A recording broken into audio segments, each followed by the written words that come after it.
What the United States just did has pushed this situation to the edge. Right now, in the Strait of Hormuz, something dangerous is unfolding. A U.S. military force has seized an Iranian-flagged ship trying to pass through the blockade, the Guardian. And that one move may have just broken the fragile peace, because this was not just any ship. According to reports, the U.S. believes it was linked to Iran's missile program, the Washington Post. But Iran is saying something very different. They are calling it piracy, the Guardian, and they are not stopping there. Iran has now pulled back from critical talks that were supposed to reduce tensions, the Guardian. So now, the situation is changing very fast. Just days ago, both sides were holding on to a weak ceasefire. Now, that ceasefire is about to expire. Reuters. And both sides are accusing each other of breaking it. At the same time, the United States is enforcing a full naval blockade around Iran. Wikipedia. Ships are being stopped, routes are being controlled, and the world's most important oil route is now under military pressure. This is not a small conflict anymore. This is a global choke point. Around 20% of the world's oil passes through this narrow waterway. If something goes wrong here, the impact will not stay in the Middle East. It will hit global markets, fuel prices, and economies everywhere. And we are already seeing the first signs. Oil prices have started rising again. The Washington Post. Markets are reacting. Investors are nervous. Because everyone understands one thing. If this escalates, it will not stay limited. Now here is where things get even more serious. Iran is not just warning. They are signaling retaliation. Military leaders in Tehran are saying clearly, if pressure continues, they will respond. The Washington Post. And the United States is not stepping back either. Instead, it is increasing military readiness in the region. Even older aircraft like the A-10 Warthog are being kept active longer. Reuters. That tells you something important. This is not short-term planning. This is preparation for a longer conflict. And behind all this, diplomacy is collapsing. Iran's president is still talking about talks. But at the same time, he is openly saying they do not trust the U.S. Reuters. So now we have a dangerous mix. Military action on the ground, diplomacy falling apart, and both sides preparing for what comes next. This is how conflicts grow, slowly, then suddenly. And right now, we are in that middle moment, where one wrong move, one wrong signal, could push everything into full escalation. And the biggest question now is this just pressure for negotiation, or is this the beginning of something much bigger? Because to understand what is happening now, you have to go back. This tension did not start today. It has been building quietly for years. The roots go deep into history between these two countries. For decades, the United States and Iran have not trusted each other. That distrust has shaped every decision, every move, every warning. But things became more serious after the nuclear deal collapsed. That deal was supposed to control Iran's nuclear program. In return, Iran would get relief from heavy economic sanctions.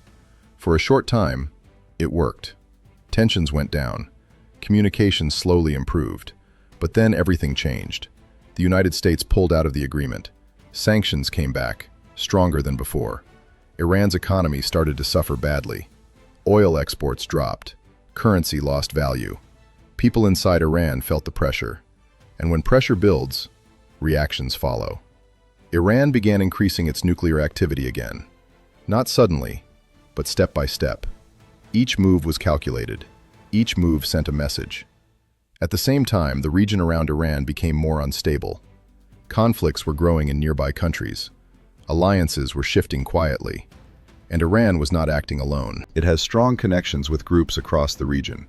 Some are political, some are military, and these groups give Iran influence beyond its borders. The United States sees this as a threat, especially to its allies in the Middle East. Countries like Israel and Saudi Arabia have been raising alarms. They believe Iran is expanding its power too fast, and that fear has pushed them closer to the United States. So now you have two sides forming clearly. On one side, the United States and its allies. On the other, Iran and its network of influence. This is not just a simple conflict anymore. It is a balance of power situation.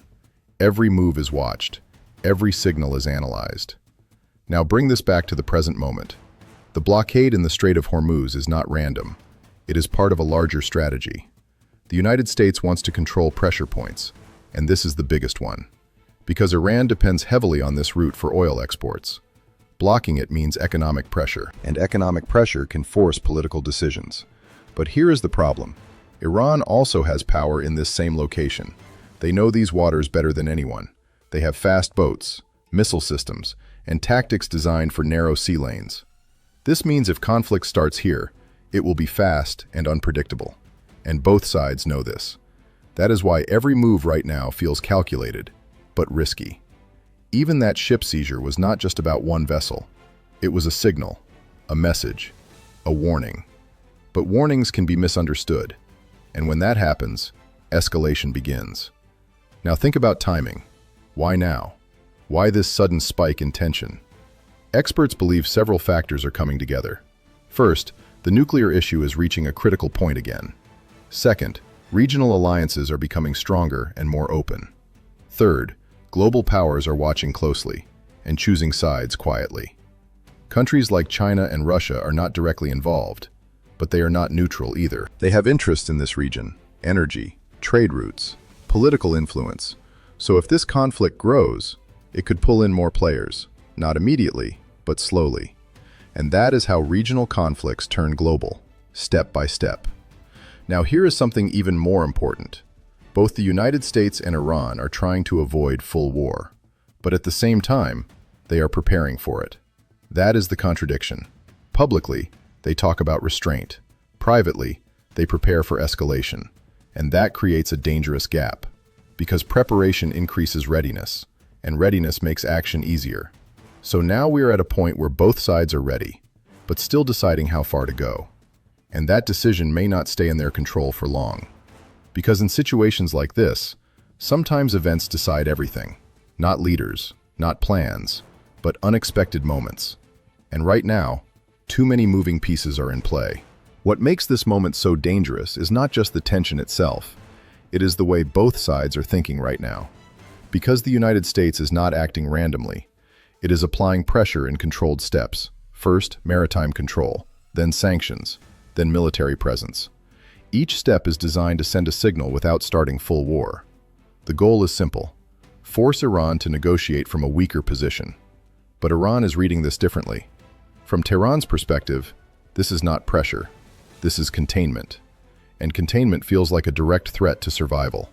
That changes the mindset completely. Because when a nation feels cornered, it does not think in terms of compromise. It thinks in terms of response.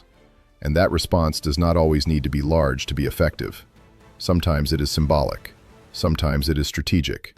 Sometimes it is unpredictable. Now look at Iran's position more closely. Iran understands one key fact. It cannot match US military power directly. But it does not need to. It operates differently, through geography, through timing, and through influence in surrounding regions. That means even small actions can create large effects.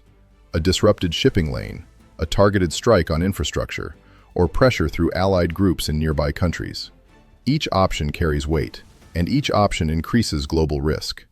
Now from the US side, the calculation is also complex. Washington does not want a full-scale war. That would be expensive, politically risky, and globally destabilizing. But it also cannot allow Iran to gain unchecked influence in the region, especially near critical oil routes. So the strategy becomes balance. Apply enough pressure to change behavior, but not enough to trigger full retaliation. This is where miscalculation becomes dangerous, because balance in conflict is very fragile. One mistake can break it completely. Now add another layer. Regional allies are not passive in this situation. Israel is watching closely. Saudi Arabia is watching closely.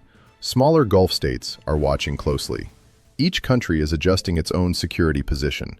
That means military readiness is increasing across the region, not just between two countries.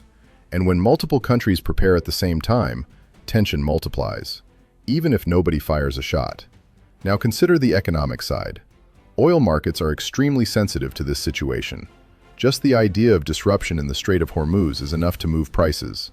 Investors react fast. Companies adjust supply chains, and global inflation pressure increases. So even without direct war, The economic impact is already spreading. That is what makes this situation global. Not just military, not just political, but financial too. Now here is the deeper question experts are asking. Is this pressure campaign actually working, or is it pushing both sides closer to confrontation? Because pressure has two effects. It can force negotiation, or it can trigger resistance. Right now, signs of both are visible. Iran is showing resistance through withdrawal from talks. The US is showing escalation through enforcement actions. That creates a cycle. Action and reaction, step after step. And cycles like this rarely stay stable for long. There is also another hidden factor, domestic politics. In both countries, leadership faces internal pressure. In the United States, there is demand to appear strong on national security. Any sign of weakness can be politically costly. In Iran, leadership must show strength against external pressure. Any sign of backing down can weaken internal authority. So neither side can easily step back without consequences at home. That makes compromise harder, even if both sides want to avoid war. Now imagine two possible paths forward. First path, controlled de-escalation. Both sides quietly step back. Talks resume behind closed doors. Tensions stabilize over time. This requires trust, even a small amount. Second path, gradual escalation. More naval incidents, more sanctions, more retaliation in indirect forms, until one event becomes too large to contain. And that is where things become unpredictable, because once escalation passes a certain point, control becomes limited. Neither side fully directs events anymore. Events begin to drive decisions, and that is the most dangerous stage. Right now, the world is watching closely. Not just governments, but markets, allies, and global institutions. Because everyone understands what is at stake. This is not only about two countries. It is about global stability in one of the most important regions on Earth. And the next move, from either side, will not just be a message, it will be a direction, a signal of where this situation is heading next. Now the situation is entering a deeper and more dangerous phase globally. Both Washington and Tehran are no longer just reacting emotionally anymore. They are now running calculated strategies based on long-term survival goals. Each decision is being weighed against political, military, and economic consequences. Even small actions are now carrying large geopolitical meaning across the world. Military movements in the region are being tracked in real time globally. Intelligence agencies are closely monitoring every signal coming from both sides. No one wants to be surprised by the next unexpected escalation move, because surprise in this situation could trigger rapid chain reaction events. And chain reactions in this region rarely stay limited to one country. From the United States perspective, the strategy is layered and controlled pressure. Officials believe Iran must be slowed down without triggering full regional war. So sanctions, naval presence, and interception actions are being carefully increased. The goal is to weaken Iran's leverage without crossing escalation red lines. But internal debate in Washington is also making decisions more complicated. Some officials believe pressure is working and should continue without pause. Others warn that Iran may respond in unpredictable and indirect ways. This creates tension inside policy planning and slows down clear direction. Meanwhile, military commanders are preparing for worst-case scenarios in advance, because no one can fully predict how Iran might respond next. On the Iranian side, the thinking is shaped by survival and deterrence logic. Iran sees these actions as part of long-term containment strategy against it, so leadership is focusing on demonstrating strength instead of showing weakness. This includes political withdrawal from negotiations and stronger regional messaging signals. Iran also relies heavily on strategic geography to maintain influence in region. The Strait of Hormuz remains its most powerful leverage point globally. Even threat of disruption there creates immediate global economic reaction effects. This gives Iran a tool that does not require direct military confrontation. At the same time, internal pressure is pushing Iran towards stronger responses, because appearing weak internally could destabilize political authority and control structure. Now, the global system around both countries is also becoming increasingly involved indirectly. Energy-dependent countries are watching oil supply stability with growing concern daily. Financial markets are reacting instantly to every new headline and military movement. Even rumors of escalation are causing price volatility across global energy sectors. Allied countries are adjusting military readiness levels without making public announcements. This creates a silent but growing regional military alert environment everywhere. Diplomatic channels are still open, but communication is limited and highly sensitive. Behind closed doors, messages are being exchanged through intermediaries and third parties. However, trust remains extremely low between all major actors in this conflict. And without trust, even communication becomes fragile and easily misinterpreted quickly.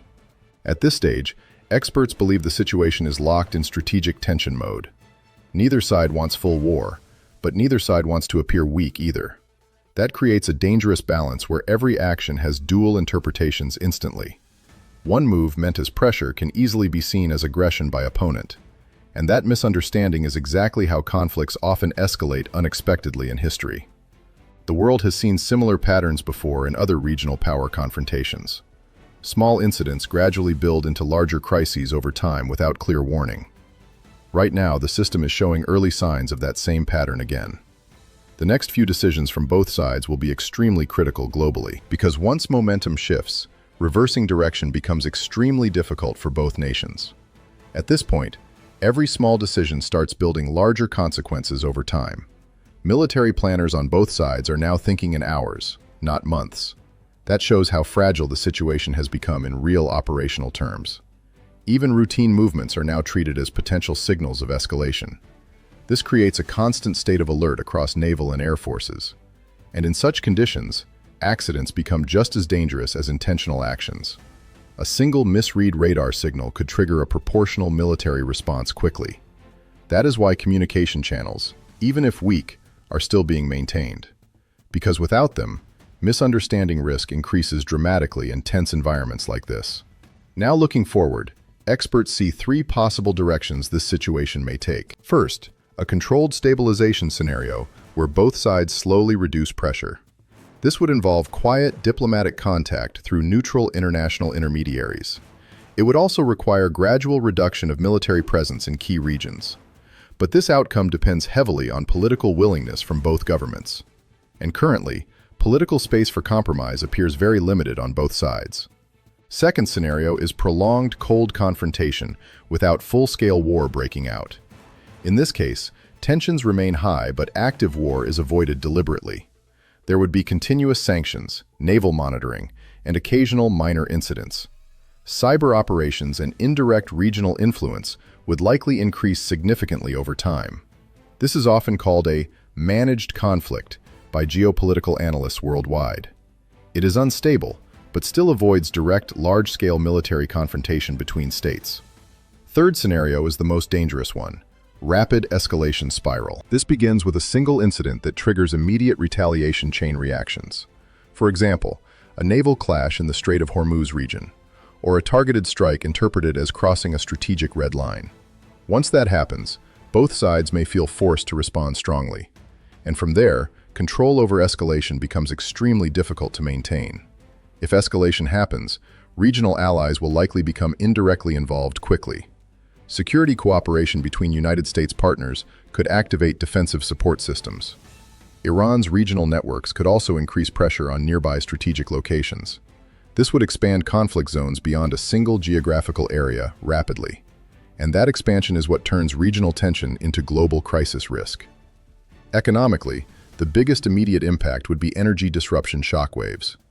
Oil prices would likely surge sharply due to supply route uncertainty. Global shipping costs would increase as maritime risk assessments are updated. Inflation pressure would spread across multiple economies almost immediately afterward.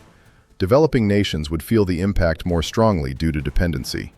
Even stable economies would experience financial market volatility and investor uncertainty. Politically, global powers would be forced to choose indirect positions carefully. Some would push for de-escalation through diplomatic pressure and negotiations. Others may benefit strategically from prolonged tension in energy and trade leverage. This creates a complex global environment where unity becomes very difficult, because different countries have different strategic interests in the same conflict. Now, focusing again on the core actors, both are facing internal pressure. The United States must maintain image of control and strategic dominance globally. At the same time, it must avoid entering another long military conflict. Iran must maintain internal stability while resisting external political and military pressure. Both leaderships are balancing external threats with internal expectations at the same time. That dual pressure makes decision-making slower, but also more risk-sensitive. Another hidden factor is time sensitivity in this entire situation. The longer tensions continue, the higher chance of unexpected triggering events. Military forces remain deployed for longer periods, increasing fatigue and miscalculation risk.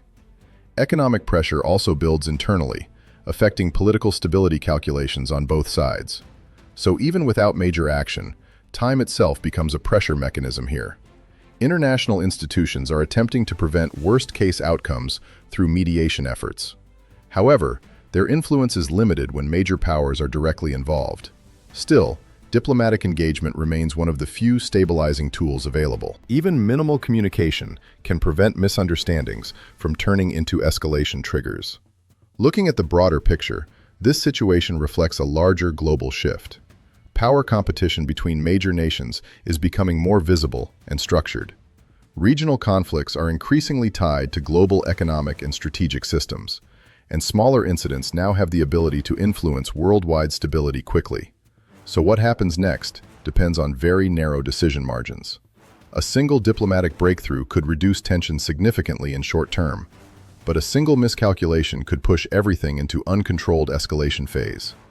That is why analysts are describing this moment as highly sensitive globally. Because right now, the world is not watching a finished crisis.